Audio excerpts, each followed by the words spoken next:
आज से 3 दिवसीय उत्तराखंड दौरे पर राष्ट्रपति द्रौपदी मुर्मू कई समारोह में करेंगी शिरकत। पतंजलि विश्वविद्यालय के दीक्षांत समारोह में शामिल होंगी। 3 नवंबर को विधानसभा के विशेष सत्र में संबोधन। 4 नवंबर को नीम करोली बाबा के करेंगी दर्शन पूजन। देहरादून में आज से रूट डायवर्जन वीवीआईपी कार्यक्रम के चलते ट्रैफिक प्लान लागू किया गया। प्रशासन ने घोषित किया साइलेंट जोन। 2 से 3 नवंबर तक वीवीआईपी भ्रमण कार्यक्रम उल्लंघन करने पर धारा 223 की कार्रवाई। धामी सरकार का बड़ा फैसला। राष्ट्रपति द्रौपदी मुर्मू के दौरे को लेकर फैसला लिया गया। 3 नवंबर को कई स्कूलों को बंद रखने का आदेश। नेहरू कॉलोनी, डालनवाला, राजपुर रोड स्थित कई स्कूल 3 नवंबर को बंद।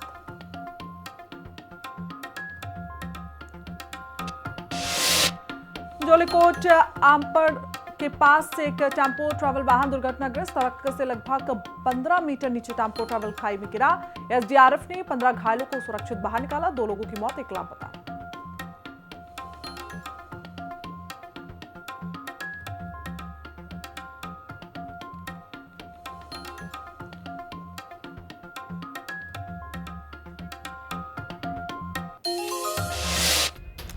चलिए एक बार फिर आप सभी का बुलेटिन में बहुत स्वागत है। आगे बढ़ेंगे जहां उत्तराखंड दौरे पर राष्ट्रपति द्रौपदी मुर्मू हैं। आज से 3 दिवसीय उत्तराखंड दौरे पर राष्ट्रपति रहने वाली। इसके साथ ही कई समारोह में आज शिरकत भी द्रौपदी मुर्मू करेंगी। राष्ट्रपति के दौरे को लेकर सुरक्षा के कड़े इंतजाम नजर आ रहे हैं। पतंजलि विश्वविद्यालय के दीक्षांत समारोह में भी राष्ट्रपति शामिल होंगी। राष्ट्रपति नैनीताल दौरे को लेकर हाई अलर्ट जारी कर दिया गया। ऐसे में 3 नवंबर को विधानसभा के विशेष सत्र में भी एक संबोधन राष्ट्रपति के द्वारा दिया जाएगा। 4 नवंबर को कैंची धाम जाएंगी राष्ट्रपति मुर्मू। नीम करोली बाबा के भी दर्शन और पूजा करती हुई नजर आएंगी। कुमाऊं विश्वविद्यालय के 20वें दीक्षांत समारोह को भी संबोधित राष्ट्रपति करेंगे। तो ये बड़ी जानकारी फिलहाल इस वक्त हम आप तक साझा कर रहे हैं। जहां देखिए राष्ट्रपति आज से 3 दिवसीय दौरे पर उत्तराखंड में हैं और ऐसे में सभी व्यवस्थाएं वहां पर चाक चौबंद नजर आ रही हैं। फिलहाल प्रशासन ने साइलेंट जोन भी घोषित कर दिया है। 3 दिवसीय उत्तराखंड दौरे पर राष्ट्रपति द्रौपदी मुर्मू रहेंगी और इस दौरान उनके तमाम कार्यक्रम होंगे। विशेष सत्र को भी संबोधित करते हुए राष्ट्रपति नजर आएंगी। साथ ही विश्वविद्यालय में दीक्षांत समारोह में भी प्रतिभाग करेंगी, जहां पर उनका एक संबोधन भी रहेगा। तो ये बड़ी अपडेट इस वक्त हम आप तक साझा कर रहे हैं। 25 साल उत्तराखंड के किस तरीके से रहे और इसी बीच जो सब वहां पर मनाया जा रहा है, वहीं राष्ट्रपति की मौजूदगी भी वहां पर नजर आएगी। तो आज से 3 दिवसीय दौरे पर राष्ट्रपति मुर्मू उत्तराखंड पहुंच चुकी हैं। तो उत्तराखंड की रजत जयंती में राष्ट्रपति की मौजूदगी नजर आ रही है। 3 नवंबर से विधानसभा के विशेष सत्र का आयोजन होने वाला है। ऐसे में राष्ट्रपति द्रौपदी मुर्मू सत्र में शामिल होंगी और साथ ही एक संबोधन भी वो करने वाले हैं। सुबह 11 बजे राष्ट्रपति मुर्मू संबोधित करेंगी। तो ये बड़ी अपडेट है। उत्तराखंड का स्वर्ण युग अब शुरू हो चुका है। 25 साल किस तरीके से रहे उत्तराखंड में, क्या कुछ आगे के प्लान है, क्या कुछ बदलाव सरकार की तरफ से किए गए हैं, ये इस कार्यक्रम में सब बताया जाएगा। ऐसे में 9 नवंबर को देहरादून प्रधानमंत्री मोदी की उपस्थिति भी नजर आने वाली है। हालांकि 3 दिवसीय दौरे पर राष्ट्रपति द्रौपदी मुर्मू पहुंच चुकी हैं। राज्य स्थापना समापन समारोह में प्रतिभाग प्रधानमंत्री करेंगे। देहरादून के एफआईआर में प्रधानमंत्री मोदी का कार्यक्रम भी आयोजित होने वाला है। प्रधानमंत्री मोदी सैन्य धाम का लोकार्पण करेंगे। ऐसे में 5वां सैन्य धाम अब 5वां धाम उत्तराखंड को मिलने जा रहा है। कई प्रोजेक्ट की आधारशिला भी प्रधानमंत्री मोदी रखेंगे। यानी कि 3 नवंबर से विधानसभा के विशेष सत्र की शुरुआत और ऐसे में अब राष्ट्रपति के संबोधन के साथ इसकी शुरुआत की जाएगी। तो 11 बजे का वो समय होगा जब राष्ट्रपति मुर्मू सब उसको सत्र को संबोधित करते हुए नजर आएंगे। तो आज राष्ट्रपति वहां पर पहुंच चुकी हैं। कई समारोह में शिरकत भी करेंगी। 9 नवंबर की अगर हम बात करें तो प्रधानमंत्री मोदी वहां पर आपको नजर आएंगे। साथ ही सैन्य धाम का उद्घाटन प्रधानमंत्री मोदी करेंगे। राज्य स्थापना का रजत जयंती वहां पर मनाया जा रहा है। सभी मंत्री विधायक अपने गांव में इगास मनाएंगे। कल से इसकी शुरुआत हो गई है इगास को लेकर और मुख्यमंत्री पुष्कर सिंह धामी के घर से ये कार्यक्रम आयोजित हुआ था और ऐसे में प्रशासन लगातार अलर्ट नजर आ रहा है क्योंकि ये कार्यक्रम है और 9 नवंबर तक ये कार्यक्रम चलने वाला है। प्रधानमंत्री मोदी की उपस्थिति भी वहां नजर आएगी। फिलहाल अभी की अगर हम बात कर ले तो 3 दिवसीय दौरे पर राष्ट्रपति द्रौपदी मुर्मू पहुंच चुकी है। तो इगास पर्व के दिन से इसकी शुरुआत हुई, यानी कि कल से इसकी शुरुआत, अब इस कार्यक्रम की शुरुआत हो चुकी है। 25 साल किस तरीके से उत्तराखंड के रहे, आगे क्या सोच है, वो सभी यहां पर प्रदर्शित करते हुए नजर आएंगे।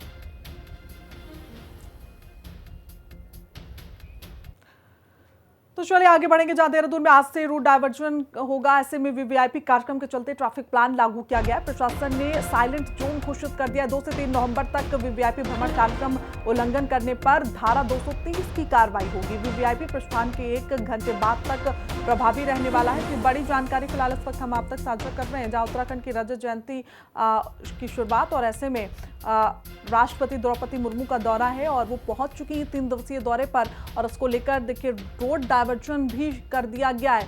जो भी उल्लंघन करता हुआ नजर आएगा उस पर 223 की कार्रवाई भी प्रशासन करेगा। तो बड़ी जानकारी फिलहाल इस वक्त, जहां बताते चले कि 3 दिवसीय दौरे पर राष्ट्रपति द्रौपदी मुर्मू पहुंच चुकी हैं। वीवीआईपी कार्यक्रम के चलते ट्रैफिक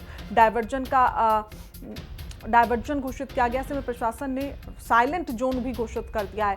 तमाम स्कूलों को भी बंद करने का यहां पर ऐलान किया गया है। 3 नवंबर को तमाम स्कूल उत्तराखंड के बंद होंगे। साथ ही पुलिस प्रशासन की मुस्तैदी भी नजर आ रही। अभी से फिलहाल आपको बताते चले कि प्रशासन पूरी तरीके से अलर्ट नजर आ रहा है। जिस तरीके से 25 साल किस तरीके से उत्तराखंड के रहे, रजत जयंती का आयोजन कल से शुरू हो चुका है। इगास पर्व से इसकी शुरुआत हो चुकी है और ऐसे में 3 दिवसीय दौरे पर राष्ट्रपति पहुंच चुकी। ज्यादा जानकारी के साथ हमारे सहयोगी दीपिका भंडारी का एक बार रुख कर लेते हैं। दीपिका, क्या कुछ जानकारी, राष्ट्रपति आज वहां पर पहुंच चुकी हैं और ऐसे में 3 दिवसीय दौरा उनका है, किस तरीके की तैयारी उत्तराखंड में नजर आ रही है?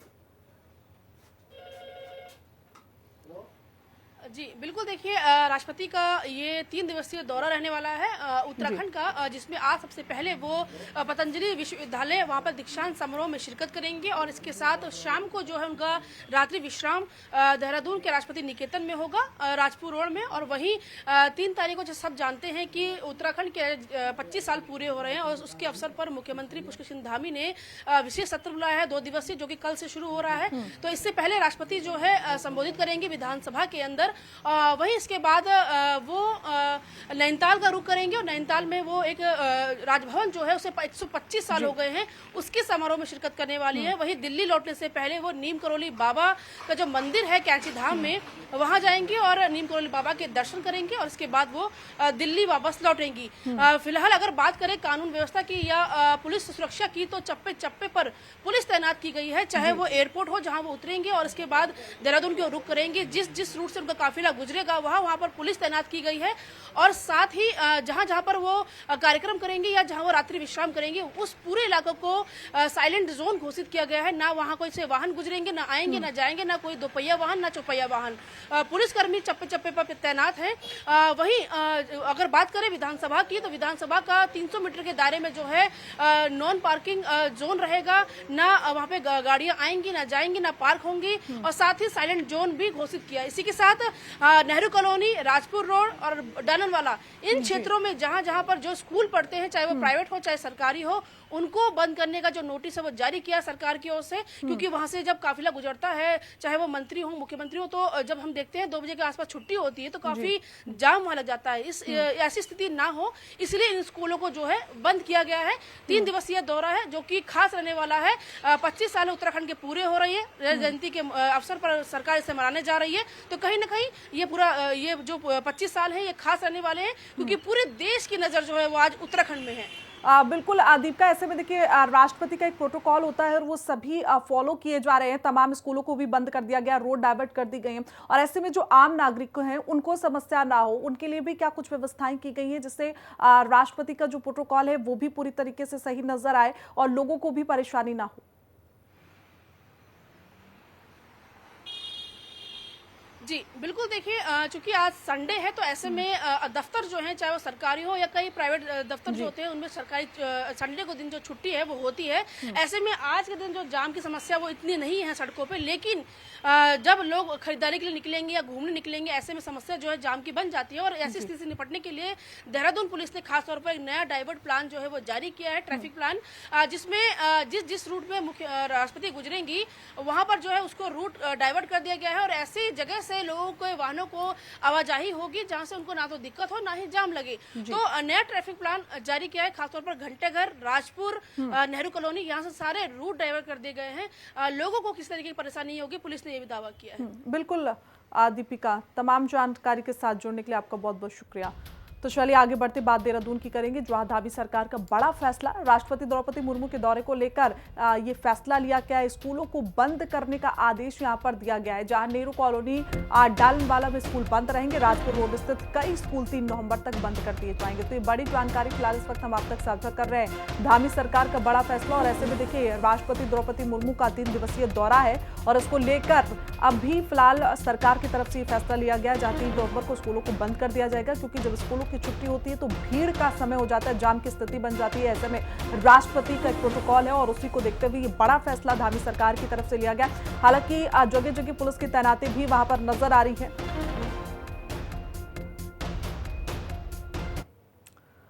तो चलिए आगे बढ़ेंगे, जहां भारतीय जनता पार्टी महिला मोर्चा की राष्ट्रीय महामंत्री दीप्ति रावत भारद्वाज ने मुख्यमंत्री आवास में आयोजित उत्तराखंड के लोक पर्व इगास बग्वाल के भव्य कार्यक्रम में हिस्सा लिया। और इस दौरान उन्होंने कहा कि पर्व गढ़वाली और कुमाऊनी लोक संस्कृति परंपराओं, लोकगीतों और भगवान श्री केदारनाथ तथा बद्री विशाल सहित देवी देवताओं की गहरी आस्था का प्रतीक है। इगास बग्वाल केवल एक त्योहार नहीं बल्कि उत्तराखंड की जड़ों, पहाड़ की पहचान और सांस्कृतिक एकता का शब्द है।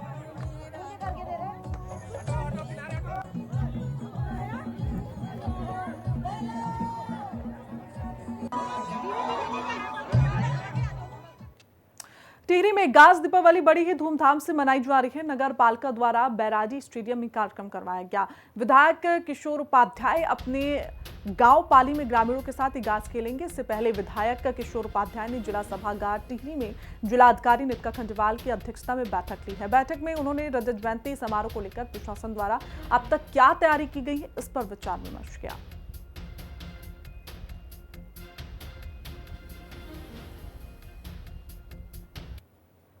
कि जब देवशयनी एकादशी थी तो भगवान विष्णु ने भगवान शंकर को बोला भाई तुम पालन करो, और आज जो है वो निद्रा से जागे हैं तो उसमें कोई झगड़ा नहीं हुआ।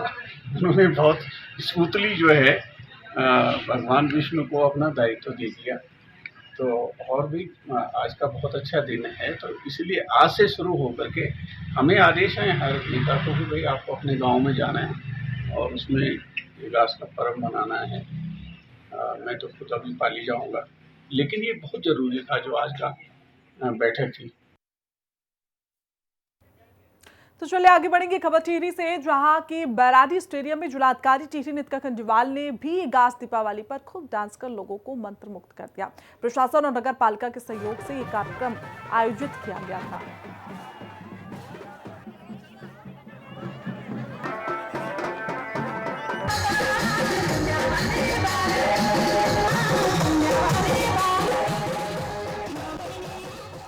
खबर रुद्रप्रयाग से है, जहां उत्तराखंड की लोक संस्कृति, परंपरा और आस्था के प्रतीक लोक पर्व इगास पर गुलाब राय क्रीड़ा मैदान में जिला प्रशासन के तत्वाधान में भव्य कार्यक्रम आयोजित किया गया। और इस दौरान दोनों महिला मंगल दलों की महिलाओं ने झुमेलो नृत्य का कार्यक्रम कर 4 चांद लगा दिए। इस दौरान जिले के प्रभारी मंत्री सौरभ बहुगुणा मौजूद रहे। कार्यक्रम में झुमेलो, जागर, मांडर सहित विभिन्न लोक नृत्य और सांस्कृतिक प्रस्तुतियों ने वातावरण को पूर्णतः उत्तराखंडी रंग में रंग दिया।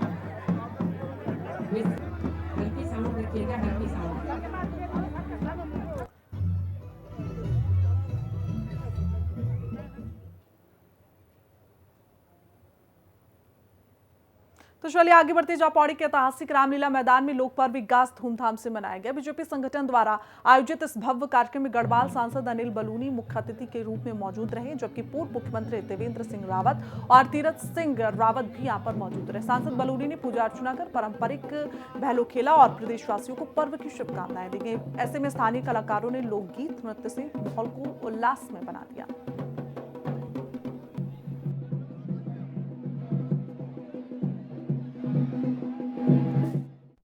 देखिए, हमारे जितने भी त्योहार हैं ये सब आपस में मेल जोल के लिए हैं और मेल जोल बढ़ाते हैं, क्योंकि पौड़ी मेरा एक गृह जनपद भी है, तो स्वाभाविक रूप से मन में आता है कि भाई जाना चाहिए। और मुझे इस बात की खुशी है कि आज पूरे उत्तराखंड में ही नहीं बल्कि देश में भी उत्तराखंडी जहाँ जहाँ हैं वहाँ भी इगास पर्व मना रहे हैं। देखिए, हमने कुछ सालों पहले उत्तराखंड के लोक पर्व इगास को एक शुरुआत की थी पूर्ण जीवित करने की, और आज हमारे लिए बड़ा संतोष का पल है कि आज पूरे विश्व भर में जहाँ जहाँ उत्तराखंड वासी रहते हैं वो इगास मना रहे हैं। पूरे प्रदेश में इगास मनाया जा रहा है और हमारा लोक पर्व उत्तराखंड के अंदर एक जन पर्व बन गया है।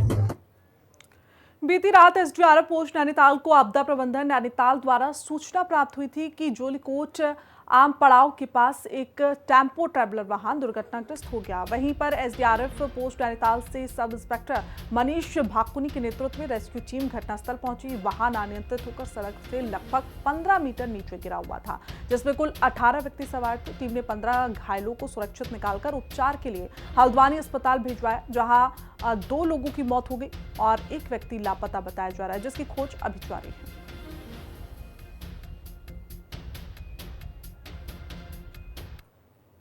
तो वहीं उत्तराखंड की पहाड़ी संस्कृति और परंपराओं का प्रतीक इगास पर्व इस वर्ष मसूरी में धूमधाम के साथ मनाया गया। भाजपा मसूरी मंडल और Mussoorie traders and welfare association के संयुक्त तत्वाधान में सिल्वरचन पार्किंग में आयोजित भव्य कार्यक्रम में स्थानीय लोग, पर्यटन और सामाजिक संगठन बड़ी संख्या में मौजूद रहे।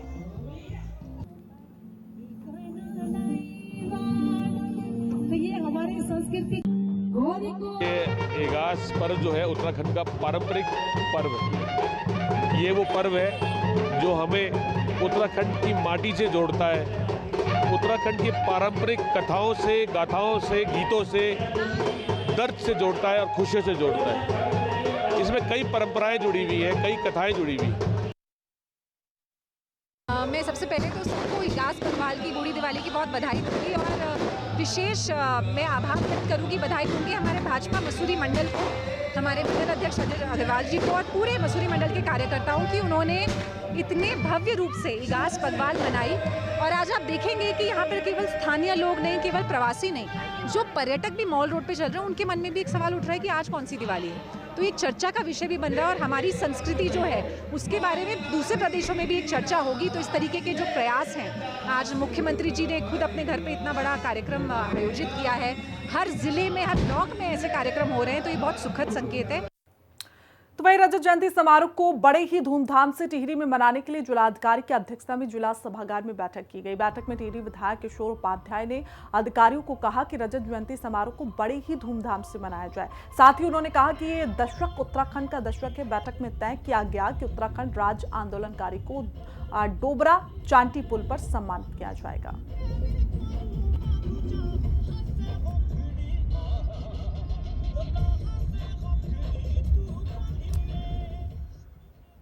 तो वहीं चंपावत नगर में एक व्यक्ति के मकान में ततैयों के द्वारा काफी बड़ा घोंसला बना लिया गया था। ततैया भवन में रहने वाले परिवार लोगों और स्कूली छात्र छात्राओं के लिए काफी बड़ा वो खतरा बना हुआ था। भवन स्वामी के द्वारा प्रशासन से ततैयों के आतंक से निजात दिलाने की मांग की गई। भवन स्वामी का कहना था कि ततैया कभी भी बड़ी दुर्घटना को अंजाम दे सकते हैं। मामले में जिलाधिकारी के द्वारा वन विभाग को कार्रवाई के निर्देश जारी किए गए। पावर विभाग के द्वारा संयुक्त अभियान चलाकर ततैयों के घोंसले को नष्ट किया गया।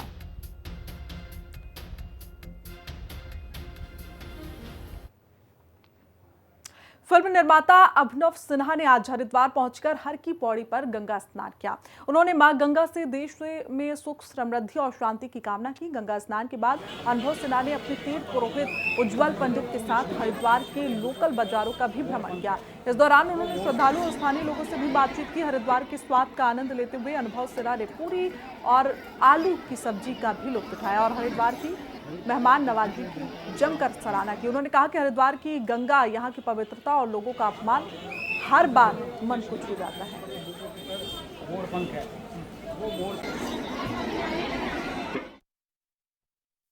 और मैंने मतलब ये काम जो मैं पता नहीं कितने सालों से, मैं 50 साल बाद पहुंचा हूँ यहाँ। जब मैं 8-9 साल का था तब आया था पहली बार। 50 साल बाद पहुंचा हूँ, ये सब संयोग था। इसमें मेरा उद्देश्य कुछ नहीं हो सकता है, सब आगे ये मेरी पब्लिक लाइफ का हिस्सा नहीं है, ये मेरे व्यक्तिगत जीवन का हिस्सा है। और उसका अपना एक शौक है, मुझे मालूम है। मेरी माँ को अच्छा लगा ऊपर कहीं, और बहुत समय से सोचा था एक बार आना है। कई बार निकल गया इधर से, लेकिन अंदर आने का संयोग नहीं हुआ। गंगा से देश के की सुख समृद्धि की शांति की कामना करते हुए नजर आए। श्रद्धालु और स्थानीय लोगों से भी उन्होंने बातचीत की। ऐसे में उन्होंने कहा कि जो लोगों का अपनापन है वो हमेशा उनको याद रहता है। ऐसे में लगभग 50 साल बाद वो यहाँ पर पहुंचे हैं और एक अलग खुशी की अनुभूति उनको यहाँ पर हुई।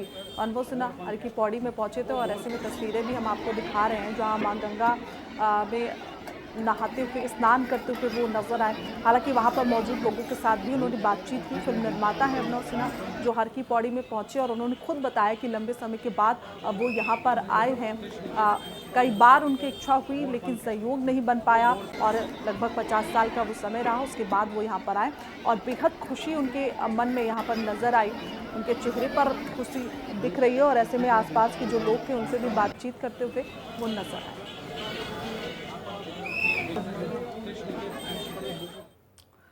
तो ऋषिकेश के निकट ढालवाला में अजेंद्र कंडारी की हत्या मामले में पुलिस को पोस्टमार्टम रिपोर्ट मिल गई है। पोस्टमार्टम रिपोर्ट के मुताबिक अजेंद्र की मौत चाकू के दिल में लगने से हुई। पोस्टमार्टम रिपोर्ट से साफ हो गया कि अजेंद्र पर 32 से 38 चाकू के वार नहीं हुए।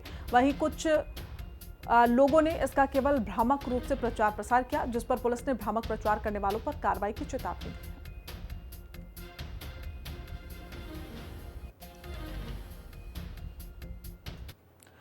तो वहीं ऋषिकेश में गौरा देवी चौक के पास एक बाइक सवार अनियंत्रित होकर ट्रक की चपेट में आ गया। घटना में बाइक सवार की मौके पर ही दर्दनाक मौत हो गई। घटना कैसे हुई इसकी जांच के लिए पुलिस सीसीटीवी कैमरे की फुटेज खंगाल रही है। मृतक की पहचान अनूप ममगाई निवासी शैल बिहार के रूप में की गई। हालांकि कोतवाली के वरिष्ठ उप निरीक्षक भारत सिंह रावत ने बताया कि घटना की जांच की जा रही है। पुलिस ने लोगों से वाहन चलाने के दौरान सावधानी बरतने की अपील की है। वहीं इस मामले में कांग्रेस नेता राकेश मियां का कहना है कि प्रगति विहार में अनधिकृत रूप से सड़कों पर ट्रकों की अवैध पार्किंग हो रही है। तो वहीं रायबाला थाना क्षेत्र अंतर्गत मोतीचूर फ्लाईओवर की सीढ़ियों पर एक युवक संदिग्ध परिस्थितियों में फांसी के फंदे से लटकता हुआ मिला। पुलिस का दावा है कि युवक ने फांसी लगाकर आत्महत्या की है। मृतक की पहचान नहीं हो पाई है। फिलहाल पुलिस ने शव को कब्जे में लेकर पोस्टमार्टम के लिए भेज दिया है। मृतक की पहचान करने के प्रयास में पुलिस लगातार जुटी हुई है।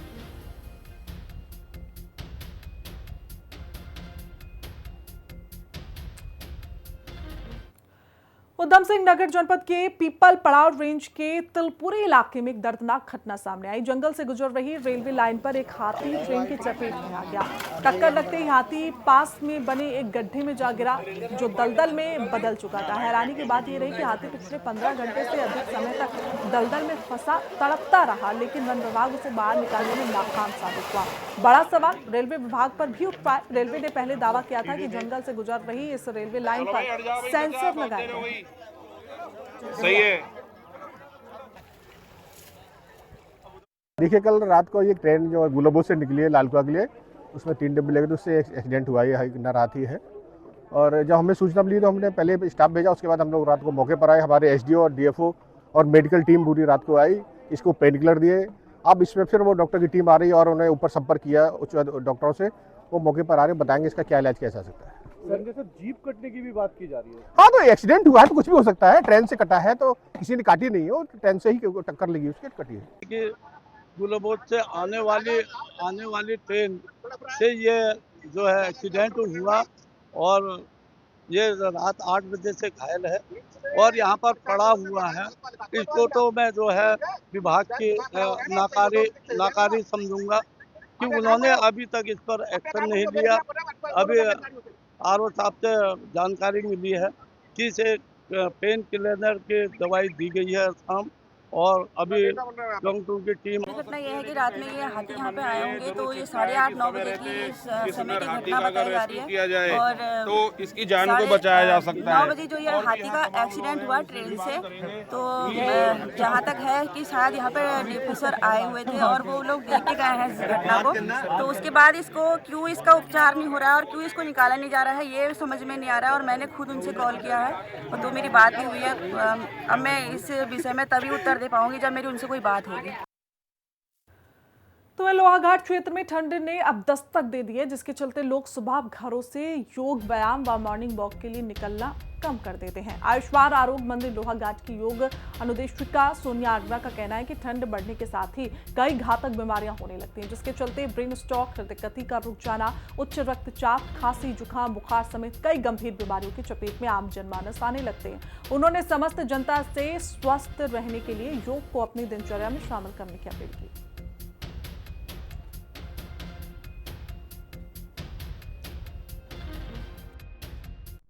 आयुष्मान आरोग्य मंदिर लोहाघाट से आज हम सभी, मैं योग अनुदेशिका सोनिया आर्या, अपने सभी साधकों के साथ आज लोहाघाट के जीआईसी मैदान में आए हुए हैं।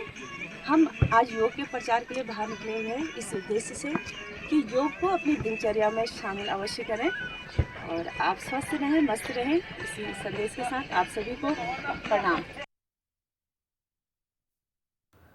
तो वहीं देहरादून में खेल विभाग राज्य स्तरीय अंडर 17 फुटबॉल प्रतियोगिता आयोजित कर रहा है, जिसके चलते चंपावत की टीम का टनकपुर स्टेडियम में चयन होने जा रहा है।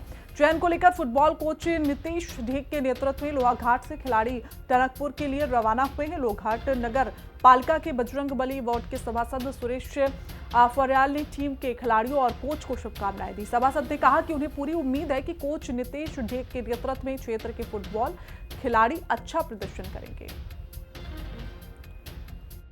अभी फ़िलहाल हम टनकपुर जा रहे हैं, जो कि ये डिस्ट्रिक्ट की खेल प्रतियोगिता है। उसके बाद वहाँ जो बच्चे सेलेक्ट होंगे वो वहाँ से देहरादून जाएंगे ज़िले की टीम में। तो इससे हमें फ़ायदा तो होता ही है, एक्सपीरियंस बढ़ता है हमारा।